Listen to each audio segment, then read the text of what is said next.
वंदना संघ दीक्षाभूमी नागपूरद्वारे आयोजित ज्येष्ठ विचारवंत, लेखक, संविधान अभ्यासक प्राध्यापक देविदास घोडेस्वार यांनी संकलन आणि शब्दबद्ध केलेले चित्र शब्दरूप बुद्ध या धम्म संस्कार संहितेचा लोकार्पण सोहळा धम्म प्रशिक्षक भदंत धम्मसारथी यांच्या अध्यक्षतेत नुकताच संपन्न झाला। या कार्यक्रमात आयुष्यमती मृणाल दुपटे, डॉक्टर ओंकार वानखेडे प्रामुख्याने उपस्थित होते। डॉक्टर बाबासाहेब आंबेडकरांनी लिहिलेला बुद्ध आणि त्यांचा धम्म हा महान ग्रंथ किशोर वयातील मुलांना समजावा याकरिता या पुस्तकाची निर्मिती झाल्याचे देविदास घोडेस्वार यांनी सांगितले। सध्या आपल्यासोबत आहेत प्राध्यापक देविदास घोडेस्वार सर आणि त्यांचं नुकतंच एक पुस्तक प्रकाशित आज होणार आहे, ज्याचं नाव आहे चित्र शब्दरूप बुद्ध।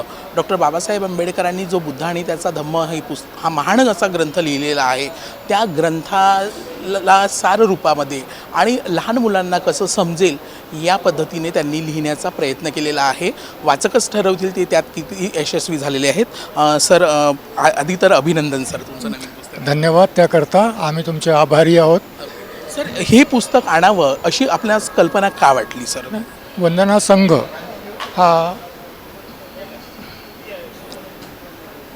तथागत गौतम बुद्ध, त्यांचा धम्म, त्यांचं तत्त्वज्ञान, बाबासाहेब डॉक्टर आंबेडकर आणि त्यांचं मानवमुक्तीचं तत्त्वज्ञान याप्रती समर्पित असा वंदना संघ आहे। ही एक अनौपचारिक संघटना आहे आणि प्रबोधनाचं काम करणं, धम्माच्या प्रचार प्रसाराचं काम करणं हे आमचं महत्त्वाचं उद्दिष्ट आहे।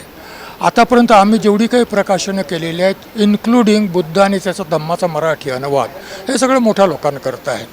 वंदना संघात सातत्याने चर्चा सुरू होती की संस्कारक्षम वयोगटातील मुलांकरता काय आपण काही निर्मिती करावी की करू नये, आणि मग या चर्चेचं फलनिष्पत्ती म्हणजे ही, त्याला आम्ही धम्म संस्कार संहिता म्हणतो, त्या चित्र शब्दरूप बुद्ध धम्म संस्कार संहिता म्हणतो। ही संहिता मुद्दाम या लोकांकरता आहे की जे अडोलसंट वयोगटामध्ये आहेत, ज्याला आम्ही कुमारवयीन म्हणतो, 8 ते 15 वयोगटातील मुलांकरता आहे, किशोरवयीन मुलांकरता।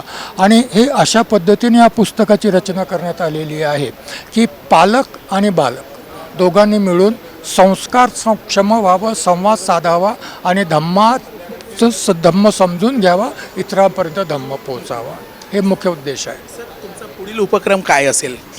पुढील उपक्रम माझं पुस्तक 2 महिन्यात यावं, आरक्षणाच्या उपवर्गीकरणासंबंधीचं आहे आणि त्यामध्ये मी आंबेडकर, डॉक्टर बाबासाहेब आंबेडकर, संविधान, सर्वोच्च न्यायालय आणि त्याचे होणारे समाज, कारण ते पुस्तक एवढंच करता लिहिण्यात आलेलं की जर उपवर्गीकरण लागू झालं तर त्याची अंतिम परिणती जाती आधारित आरक्षणाच्या समाप्तीत होणार आहे आणि जाती व्यवस्था परमनंट करण्यात होणार आहे।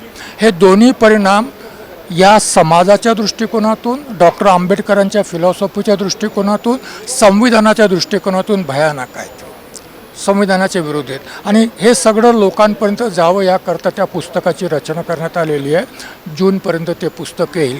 धन्यवाद। याला आम्ही धम्म संस्कार संहिता म्हणतो।